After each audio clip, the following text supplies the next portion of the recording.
Hi, I'm David Hill with New York Habitat. It's a beautiful day in May. We're in Greenwich Village, home to a community that has arguably changed the world. We're going to show you around a bit. A great place to start our tour of Greenwich Village is Washington Square Park, home of the Arch, built in the late 1800s to celebrate George Washington's presidency. The park is a meeting place for both young and old. You'll find impromptu live music, playgrounds, street performers, chess tables, and more. Surrounded by New York University housing, this area is young and alive with an almost carnival atmosphere. This small area, found south of 14th Street and west of Broadway, has been home to rebels, nonconformists, beatniks, bohemians, and starving artists for over 100 years now. This is the closest you'll get to a Parisian feel in New York.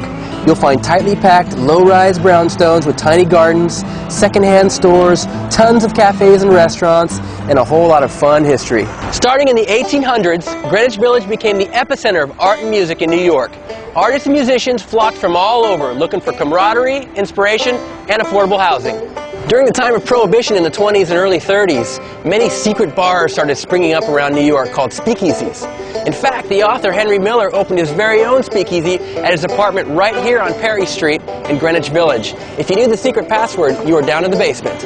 After the Second World War, the village was taken over by the Beat movement. Beatniks, with their bohemian live and let live lifestyles, spent their time in the many coffee houses, jazz clubs, and poetry reading forums of the village.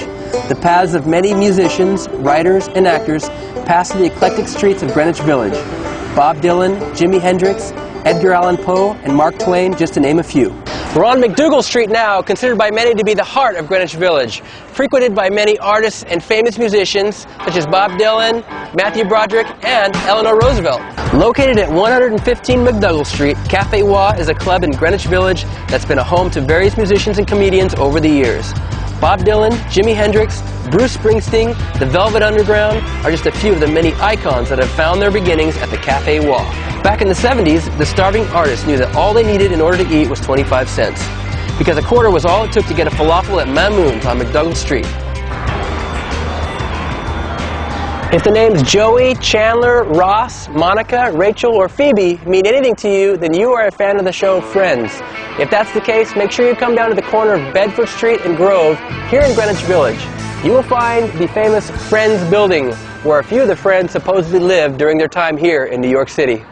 The West 4th Street Courts, otherwise known as the Cage, is where you'll find some of the greatest basketball players in the world. I'd hop in for a game, but I didn't bring my ball and shoes. A lot of people think that Carrie Bradshaw's apartment in Sex and the City was filmed in the Upper East Side, but actually the exterior of it was filmed right here in Greenwich Village. 66 Perry Street. Mark it on your maps. And don't forget, one of the best ways to experience Greenwich Village is to live in it. And what better way than by renting a furnished apartment from New York Habitat? Hop on our website at www.nyhabitat.com and you'll find thousands of furnished apartments in all shapes and sizes in the village and all over New York City.